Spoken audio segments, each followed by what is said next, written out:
अस्सलाम वालेकुम student, I am शहादत हुसैन, केमिस्ट्री व शहादत बलोच के साथ आज मेरा पहला लेक्चर है आप लोगों के लिए। जो आज टॉपिक हमने फर्स्ट ईयर से चूज़ किया है वो है atom.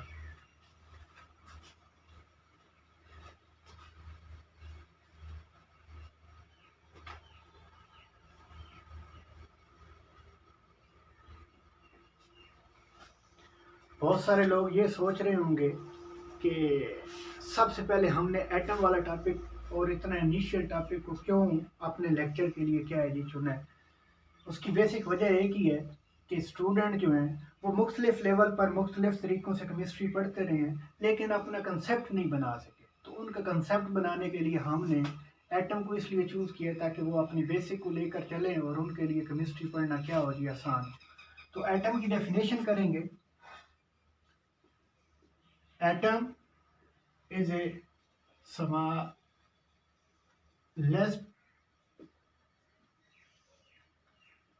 particle of an element which can take part in a chemical reaction। जैसे कि डेफिनेशन में भी उसने बता दिया है कि एक तो ये स्मॉलेस्ट पार्टिकल होगा किसी भी एलिमेंट का, दूसरे नंबर पर क्या है जी जितने भी आपके केमिकल रिएक्शन है उसमें इनकी क्या है जी इन्वॉल्वमेंट। अब दो बयान और इसके मुतालिक देना चाह रहा हूँ। पहला ये इट कैन एग्जिस्ट इंडिपेंडेंटली।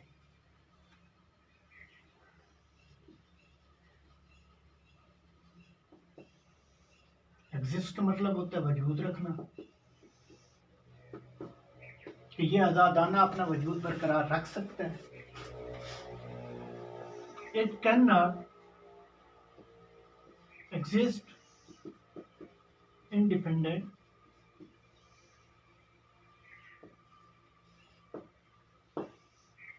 और ये अपने आजादाना वजूद बरकरार नहीं रख सकता। अब एग्जाम्पल थोड़ी मैं कोड करता हूँ, उसके बाद बताऊंगा कि क्यों अपना ये क्या है जी आजादाना वजूद बरकरार रख सकते हैं और क्यों अपना आजादाना वजूद बरकरार नहीं रख। इसकी एग्जाम्पल है हीलियम, नियोन। इसके लिए आप कोई भी ले लें मॉलिक्यूल, H2 सिंपल है जी, O2 उससे ज्यादा सिंपल, और Cl2। अब एग्जिस्ट इंडिपेंडेंटली इसकी सिर्फ और सिर्फ एक ही वजह, their valence shell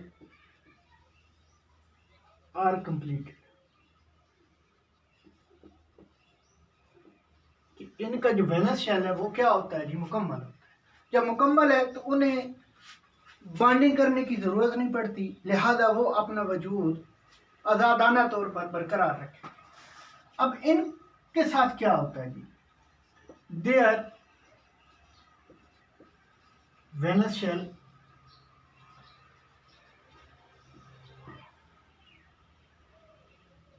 is not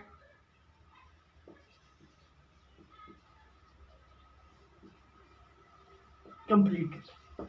अब अगर इनका वैलेंस शेल कंप्लीट ही नहीं है तो ये अपना वैलेंस शेल कंप्लीट करने के लिए या तो किसी से इलेक्ट्रॉन लेंगे या किसी को डोनेशन करेंगे या किसी के साथ क्या कर लेंगे, शेयर कर लेंगे। इसके बाद चलते हैं जी पार्ट्स ऑफ एटम।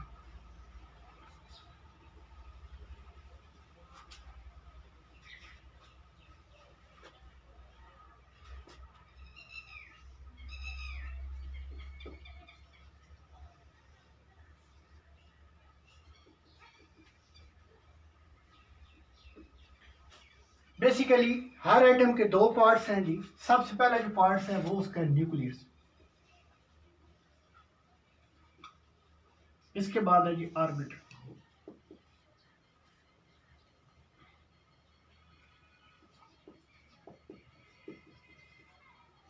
न्यूक्लियस को अगर मैं डिफाइन करना चाहूं तो central part of atom is known as nucleus. ये इसकी मैं क्या करूंगा जी, डेफिनेशन करूंगा कि किसी भी एटम का जो मरकजी हिस्सा है, सेंट्रल पार्ट है, वो आपका क्या कहलाएगा, न्यूक्लियस कहलाएगा। अब ऑर्बिटल क्या है जी, written around nucleus where electrons exist, कि न्यूक्लियस के गिर्द वो जगह जहां पर आपके एटम के क्या होंगे जी, इलेक्ट्रॉन्स मौजूद होंगे। इसके बाद नेक्स्ट हेडिंग होगी हमारी फंडामेंटल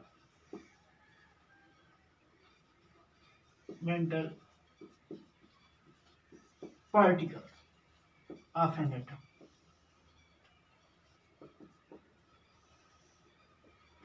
आप लोगों के ज़हन में एक क्वेश्चन जा रहा होगा कि डिफरेंट कलर के मार्कर क्यों नहीं यूज़ कर रहा। अभी थोड़ा सा जो है मेरे पास लाइट का इशू आ रहा है, जिसकी वजह से क्या है जी, वो दूसरे कलर के जो मार्कर हैं वो बोर्ड पे अपना शेडो नहीं दे रहे, तो इसी वजह से मैं ब्लैक को यूज़ कर रहा हूँ। तो इसके जो फंडामेंटल पार्टिकल्स हैं, सबसे पहला है आपका प्रोटॉन, उसके बाद है आपका इलेक्ट्रॉन, इसके बाद है आपका neutron.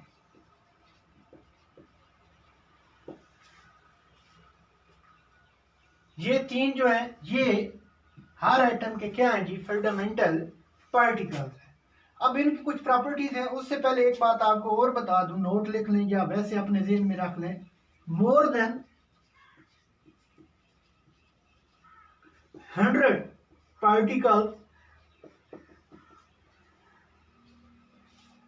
are found in different atoms। मुख्तलिफ एटमों में क्या है जी, 100 से ज्यादा पार्टिकल अब तक क्या हो चुके हैं जी, दरियाफ्त हो चुके हैं। अब नेक्स्ट जो मैं करने जा रहा हूं, इन तीनों की कुछ ना कुछ प्रॉपर्टीज आप तक बयान करूंगा।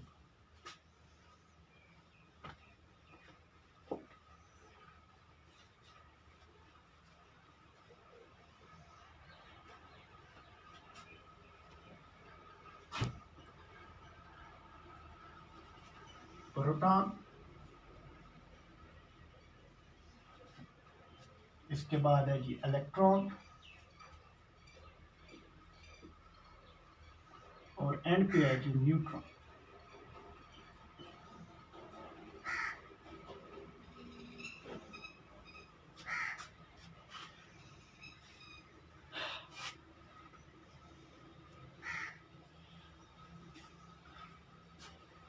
किसी भी पार्टिकल को अगर बयान करना हो तो हम बताएंगे कि ये पार्टिकल मौजूद कहाँ पे होगा। तो प्रोटॉन है तो इसके मुतालिक बताऊंगा, इट एग्जिस्ट इन न्यूक्लियस। इसके मुतालिक बताऊंगा, इट एग्जिस्ट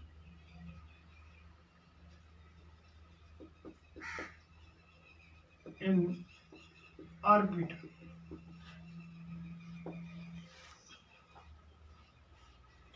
न्यूट्रॉन के मुतालिक क्या बताऊंगा जी, it exist in nucleus.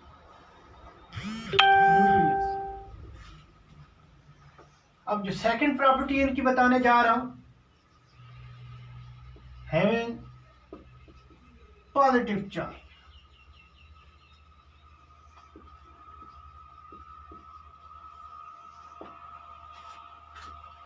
Proton पे कौन सा चार्ज होगा जी, पॉजिटिव चार्ज होगा जी। Having negative charge. और जो न्यूट्रॉन है ये आपके न्यूट्रल हैं, हैविंग, जब न्यूट्रल है तो कोई चार्ज नहीं होगा, नो चार्ज। नेक्स्ट है जी हमारे पास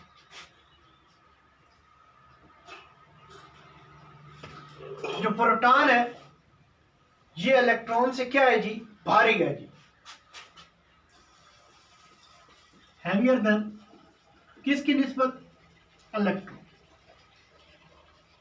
इलेक्ट्रॉन की निस्बत क्या है जी? हैवियर है। तो ये क्या होगा जी? लाइटर देन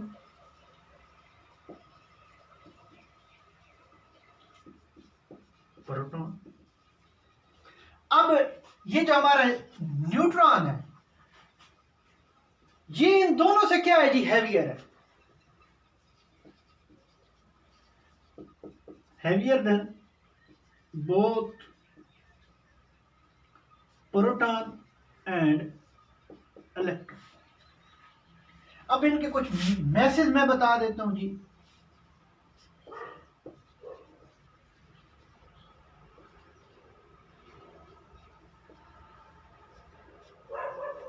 मेरे पास वैल्यू लिखी हुई है तो आप तक वो मैं बयान कर देता हूँ।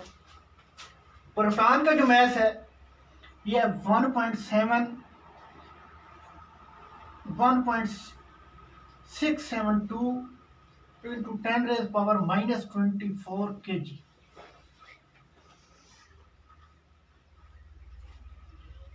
जो इलेक्ट्रॉन का मैस है वो है 9.106 into 10⁻⁻28, जबकि आपका जो न्यूट्रॉन का मैस है ये 1.674 into 10⁻⁻24।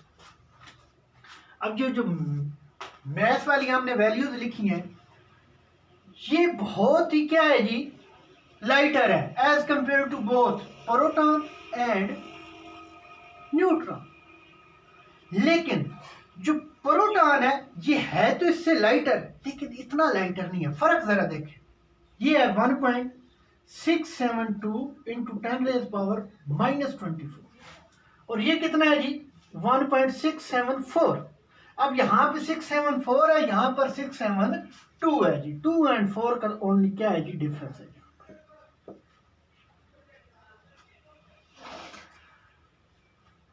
एक बार फिर दोहरा देता हूँ जी अपनी बात को। ये न्यूक्लियस में रहेंगे, ये क्या है जी? डिफरेंट ऑर्बिटल्स में रहेंगे और ये कहाँ पर मौजूद होगा? ये भी न्यूक्लियस में मौजूद होगा। इन पे पॉजिटिव चार्ज होगा, इन पे नेगेटिव चार्ज होगा, इन पे कोई चार्ज नहीं होगा। ये प्रोटॉन की निस्बत भारी है, ये क्या है जी? लाइटर है। वो भारी है तो ऑटोमेटिकली लाइटर होंगे। ये इन दोनों की निस्बत क्या है जी? न्यूट्रॉन, प्रोटॉन और इलेक्ट्रॉन दोनों की निस्बत क्या होता है जी? हैवियर होता है। अब इनका अगर मैस देखें तो इलेक्ट्रॉन सबसे हल्का है, लेकिन उसके बाद जो भारी है वो आपका प्रोटॉन है और सबसे ज्यादा जो भारी होता है वो आपका क्या होगा जी? न्यूट्रॉन होगा। अब थोड़ी सी और बात को मजीद आगे बढ़ाते हैं जी। एक नोट ध्यान में रखिएगा स्टूडेंट, ये चीज अगर आप लोग अपने दिमाग में बिठा लें तो मेरा ख्याल है कि केमिस्ट्री के जो बेसिक कंसेप्ट हैं वो आपको कभी भी तंग नहीं करेंगे। कि जितने प्रोटॉन होते हैं यानी नंबर, एनओ डाल के अगर नीचे डॉट डाल दी जाए तो ये नंबर को शो करता है। Number of proton is equal to number of electron.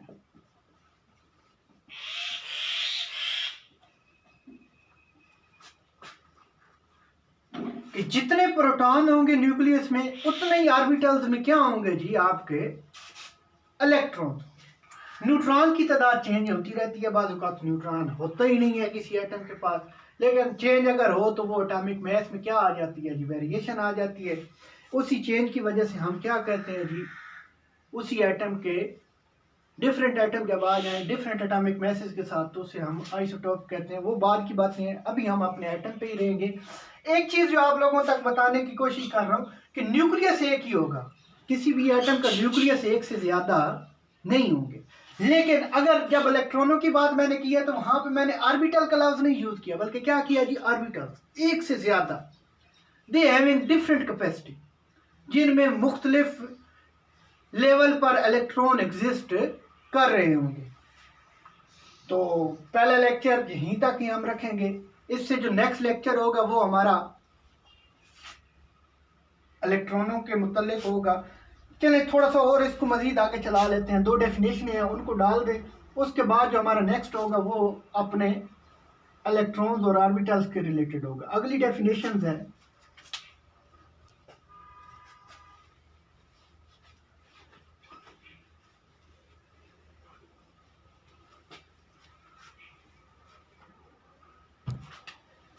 Atomic number,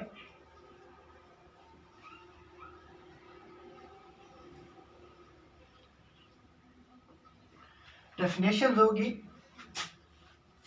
number of proton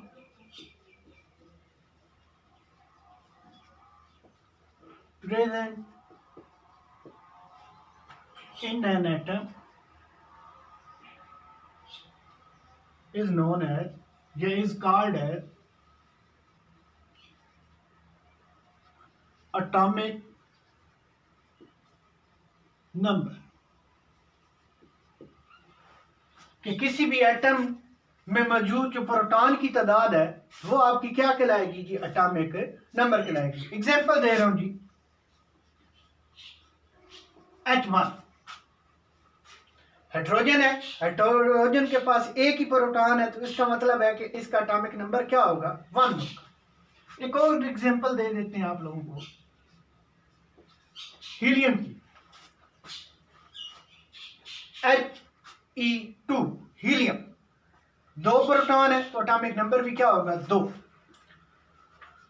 sodium 11, sodium के न्यूक्लियस में 11 प्रोटॉन है तो एटॉमिक नंबर भी क्या होगा, 11। क्लोरीन 17, क्लोरीन के न्यूक्लियस में 17 प्रोटॉन है तो एटॉमिक नंबर भी क्या होगा, 17। इसके बाद नेक्स्ट डेफिनेशन जो है हमारे पास एटॉमिक मास, इसकी definition numbers of proton and numbers of neutrons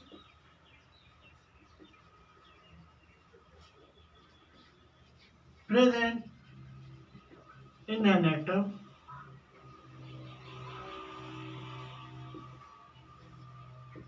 is called atomic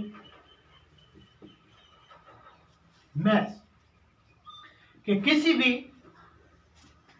atom के न्यूक्लियस में मौजूद जो प्रोटॉन और न्यूट्रॉन्स की तादाद है वो आपका क्या कहलाएगी, एटॉमिक मास कहलाएगी। वो आपका क्या कहलाएगी, एटॉमिक मास। एक नोट लिख लें,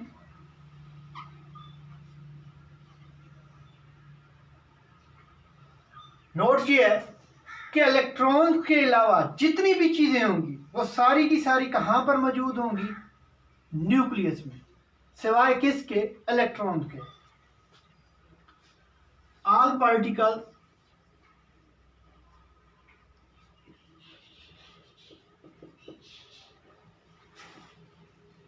of an atom exists in nucleus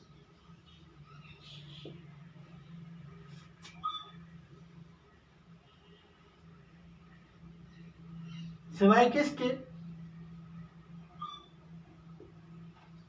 while electrons are exist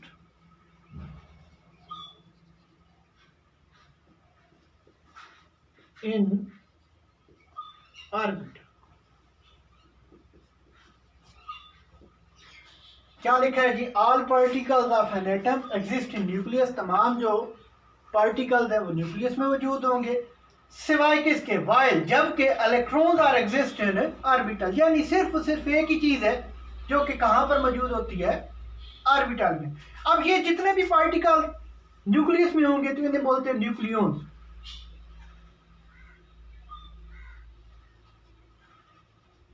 nucleon से क्या मुराद कि वो तमाम पार्टिकल जो कि कहां पर मौजूद है जी, न्यूक्लियस में मौजूद है। ठीक है जी, आज की ये वीडियो यहीं तक रहेगी। अगली वीडियो इंशाल्लाह मैं बहुत जल्द आज शाम को या कल सुबह अपलोड कर दूंगा। वो इससे नेक्स्ट जो टॉपिक है देखेंगे कि इसी एटम को लेके आगे चलना है या कोई और फर्स्ट ईयर का जो सिलेबस के रिलेटेड टॉपिक है। सजेशन जो आ रही हैं दोस्तों की तरफ से, आप स्टूडेंट्स की तरफ से, वो यही है कि इसी एटम को थोड़ा सा लेके जाया जाए और उसके बाद फिर नेक्स्ट टॉपिक जो है ना उनको चलाया जाए। तो आज के लिए इतना ही।